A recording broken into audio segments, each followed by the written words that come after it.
Hello, everyone. We've had a packed morning hearing from lawmakers about various defense priorities, and now I want to turn to industry because we know that industry defense companies are contracted to execute on the priorities that we've been hearing about all day. And so that's where Shannon and Matt are here to join me in this great conversation.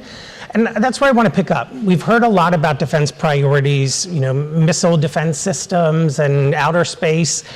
From where you two sit, where is the biggest need to invest in defense capabilities? America's defense future just got called out by Shannon Clark, head of defense growth at Palantir. You need to check this video out.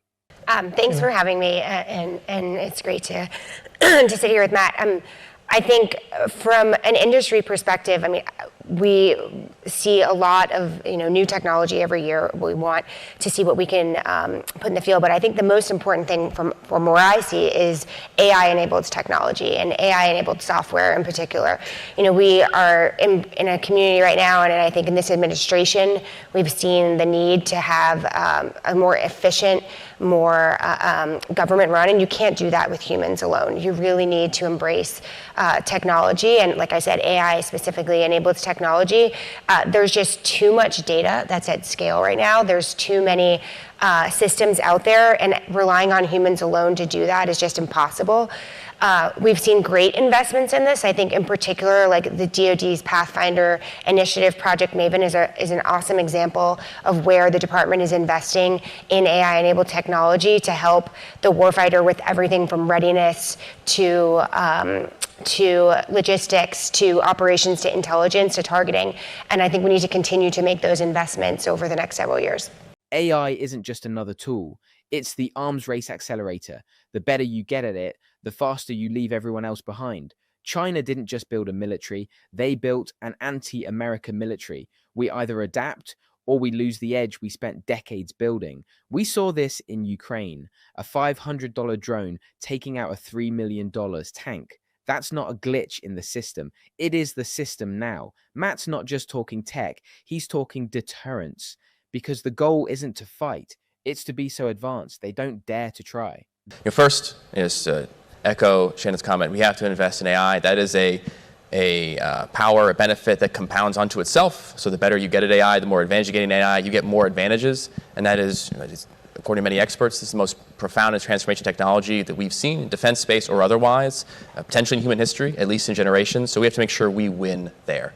Second, we need to recognize that China has custom built its military to counter our military, which is presently built off of exquisite, highly expensive systems. They have an anti-carrier missiles that can counter, deter, potentially even defeat, in some circumstances, our carriers, which is a much more valuable item for us. You see similar ROIs for our adversaries with the Houthis in Yemen and the Russians in Ukraine. So recognizing this fact, we need to invest far more into counters to that counter. One of the key areas for that would be highly attritable systems like drones. So imagine a scenario where the Chinese are planning to invade Taiwan. They have the PLAN ships there. They have their roll-on, roll-offs, the row-rows, which have their troops and equipment in it. They're going across. But now, rather than facing a series of incredibly expensive, small number of Navy ships, which are important to have them, they're seeing tens of thousands, hundreds of thousands of maritime aerial drones from Shiliai, Saronic, Anduril, even Skydio on the commercial and dual-use side. And each one of those can take out ships that are worth tens of millions, 50s of millions, $100 million for them. That counters their counter. It will make them rethink their strategy. Are we really prepared for 21st century conflict if we're still relying on manual decision-making? When data moves at the speed of war, shouldn't our systems move even faster? Imagine a battlefield where every decision is made instantly with perfect information. That's not a dream. That's what AI brings to the warfighter. What's the point of spending billions on defense if we don't harness the power of real-time intelligence? Isn't it time we stopped asking if AI belongs in defense and started asking how fast we can deploy it? This isn't just about innovation, it's about survival. Finally, we need to be able to overcome the growing capabilities that China and Russia and others have in space and cyberspace. Similar to what I just mentioned now, we are relying on a relatively small number of satellites to maintain space dominance. There's anti-satellite weaponry. That's not going to work. If we want to make sure we can prevail in terms of comms capabilities in INDOPACOM, where our systems rely on these technologies, like GPS, we need to have highly distributed systems. We also need to have counters to their capabilities in cyberspace. For example, one of our companies, CAPE. CAPE effectively creates an overlay over a device like a phone that negates the capabilities of, say, Salt Typhoon of hacking into your phone. So if Vice President Vance had CAPE on his phone, the Chinese would not have gotten in. Right. So we have to invest in those. And finally, I would note, I have a chance to get to it, limited time we have. It is astounding to me that these are not far-fetched technologies. These are technologies and equipment available right now for our warfighter. But because of the systems we have in place, the procurement system in particular, we cannot get it into their ready and eagerly accepting hands. And that has to change. If we know these technologies exist today, why are we still stuck in bureaucratic gridlock? How much longer can we afford to wait while China and Russia surge ahead? The threat isn't theoretical, it's here, in orbit and online. You know, I've heard folks in tech say speed kills, but in defense, slowness kills. If your system takes 5 years to deploy, it's 5 years obsolete. We need distributed, resilient systems that can survive first contact. This is a wake-up call. If we don't overhaul defense procurement now, we're handing our adversaries the advantage. So I want to dig deeper into some of these technologies, and we'll start with AI. It's something I also host Politico's Tech Podcast. I talk about AI all the time. And the global landscape around AI, as you all know, is very competitive. China is trying to catch up to the United States. Just this week, President Trump was in Saudi Arabia with a number of tech CEOs, including from Palantir and Andreessen Horowitz, inking AI deals and looking at global collaboration. How much of these technologies can the U.S. develop on its own, homegrown? How much do we need to be partnering with countries like Saudi Arabia to actually advance and get ahead in the way the two of you are talking about? Well, I think that, Dr. Karp talks about this all the time. We have the best software engineers in the world, and we believe that we have the best software in the world. You can have the most exquisite hardware in the world, and I think a lot of times hardware sales get a lot of airtime, right, about selling ships or aircraft to another nation, but really, like, our decisive advantage is going to come from having the best software in the world. Making sure that that software is built here in the United States, but also making sure that our partner nations and our allies have access to that software, or that we can glean from some of the advances that they make, is only going to help our national security and the national security of our allies. And I think, just recently we talked about, Palantir. NATO purchased Palantir, and we're really excited to get capabilities that have been built in the U.S. to share with our NATO partners, to do just as I said, to make sure that our allies have the same capabilities that we do, and that they're strong, and that a stronger ally is a stronger U.S. Right? Yeah, and I would say I would reframe the question. The question is not, do we need to get other countries on board to make the AI? The question is, what AI stack will these other countries be on? So China is investing heavily in AI. It's just public knowledge alone, just trillions upon trillions of dollars. Right. They're desperately seeking to export it. Again, because if their AI stack is abroad, they are gaining the advantages of the data they're gaining from that, and then putting them into a tech stack that informs its citizens of certain things, like communism was great. Nothing bad happened in the 20th century. The CCP is the best, most benevolent rulers on planet Earth. We don't want a future where that takes place. And so engaging in these sort of efforts of getting other countries onto our AI tech stack is an incredible investment, not just monetarily, just economically, but in terms of the fundamental freedoms of the human race. And that's why we need to do it. Is this just a tech race or a battle of ideas, of who gets to define reality for the next century? How much is our software stack really worth if we're not actively protecting where it lands?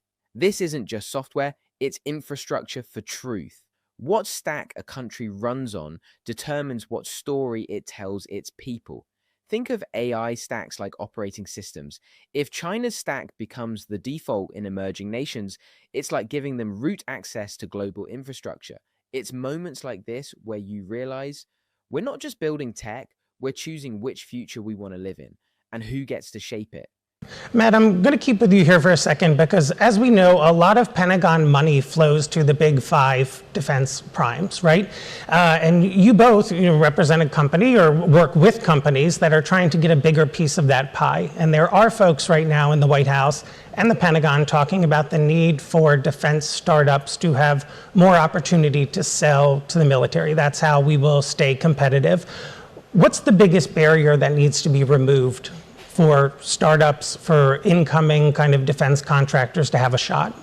Yeah, so I would say the entire regulatory moat created by this, I presumably well-intentioned compliance system that has paperwork upon paperwork, special accounting standards, all these special terms that only companies can have if they're just incredibly well entrenched, they're large. That does not work for startups. And to get to the importance of this, I think some folks may mistakenly believe this is a question of like, well, what companies get money? Who cares? Big companies, small companies, just a bunch of companies making money.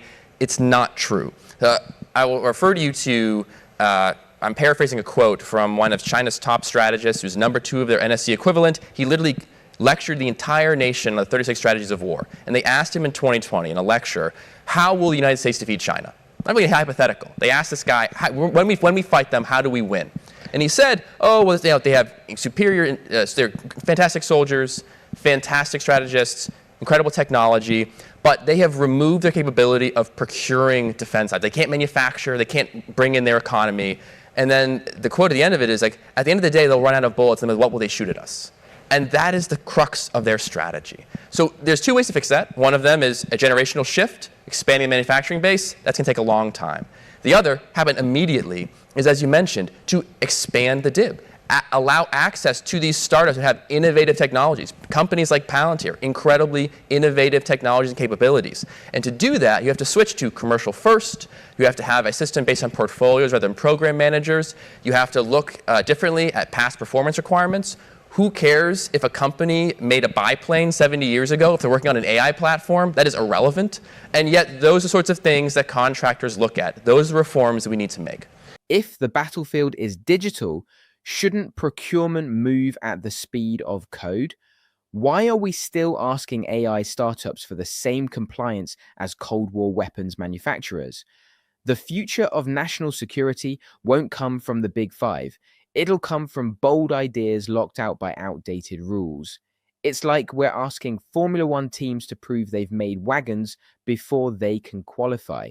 That logic doesn't fly in Silicon Valley, and it shouldn't fly in the Pentagon either. Startups are the special forces of innovation, agile, fast, precise. But we're handing them the same gear we give the bureaucratic infantry. Imagine if SpaceX had needed 10 years of past rocket experience to even bid. Would we be landing boosters today or still waiting for a launch pad? And Shannon, I'll come to you. The moment we're in now around DOGE, right? There's a lot of change across government, Pentagon included. A colleague of mine reported on the Defense Digital Service, sort of leaving en masse earlier this month. I'm curious, 2-part question, how kind of all this upheaval is impacting your current relationships with the Pentagon, your current ability to do business. And then a lot of business folks I talk to see opportunity in DOGE, right? They think the government's going to buy more AI technology. Is that how you see it? Well, I think there's kind of, to your question, but also kind of going back to Matt's, I think this recent executive order that talks about commercial item preference is extremely important. I mean, we at Palantir have been saying this for, I've been at Palantir for 13 years, and we've been saying it for as long as I even interviewed at Palantir. I remember talking about this. It's, we have all this great technology to which he talked about, and the amazing portfolio companies that Andreessen Horowitz has, especially in the American Dynamism portfolio, is like, they're out there, they want to be able to work with the government, but we have to make sure that the government is actually using those commercial technologies and not trying to build these items on their own. And I think one of the ways that I kind of see that, and I hopefully gain through these efficiencies and through this administration, is that they're saying like, hey, we're going to find these efficiencies, and that means if you are building some homegrown thing over here, that when we look and we see that there is a commercial technology that's out there, even if it's a small startup, but it has a lot of capital invested in it, we need to be procuring that thing that exists today. There's a lot of capital going into these defense companies. I mean, we need to stop building these things. And I think that's a large part of what DOGE is looking at, is like, tell me all these various programs that support this one thing. Okay, show me what those line items look like for how much money is being spent. Is there a commercial customer that's actually, or a commercial company that's actually building this thing? Let's use that instead. And we applaud that, because, you wouldn't have the SpaceXs, the Palantirs, the Andurils of the world without, having, fearless leaders that have said we need to look at this commercial technology and not just continue to feed into the 5 primes that you've mentioned. So yes, we see opportunity because we believe in efficiency, and we believe that efficiency is going to come not with humans, but with human and machine learning. And so that's where we think that like a lot of this will come from, and hopefully this executive order will help. How much innovation dies in committee before it ever reaches the warfighter? Do we want capability or control? I remember back in 2015, Palantir was already offering real-time battlefield analytics and still had to fight just to get in the room. Now, nearly a decade later, we're still asking if they should be in the room. This is about survival through efficiency. And efficiency doesn't mean building more. It means buying smarter. Commercial tech moves at warp speed. If government doesn't keep up, it risks becoming its own worst bottleneck. Commercial AI is sprinting ahead, but defense acquisition is jogging in steel boots. We've got to close that gap before it becomes a threat vector. Matt, quickly, what's your confidence in this administration to deliver on that? Because we've heard promises of efficiency in government before. We've heard promises to open up the Pentagon before. What's your confidence that that will actually be delivered? I think there is an increasing understanding in the public that this is a requirement. We've talked about the defense space for the most part so far, and the efficiencies are needed there, or else we may very well fail to deter the next conflict.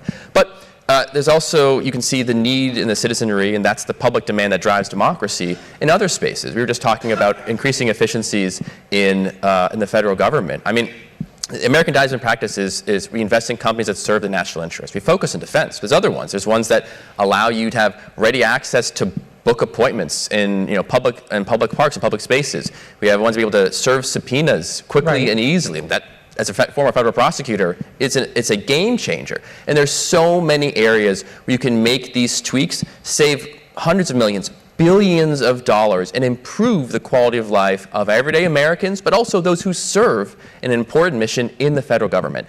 That is an easy change. It just requires people to think differently. Is efficiency optional when national security is on the line, or is it the only thing that actually moves the needle? Public demand is the real driver of innovation. Government just needs to stop standing in the way. That's the quiet revolution happening here. This isn't just about defense. It's about every American who's tired of glitchy systems and 1990s tech in 2025. Imagine if DOJ and DOD could plug into software built like Palantir's once, not 12 times, with 12 contractors. Think of the cost. Think of the clarity. There's a strange kind of hope in what Matt's saying, because if the public sees it and the market's building it, maybe the system finally will adopt it.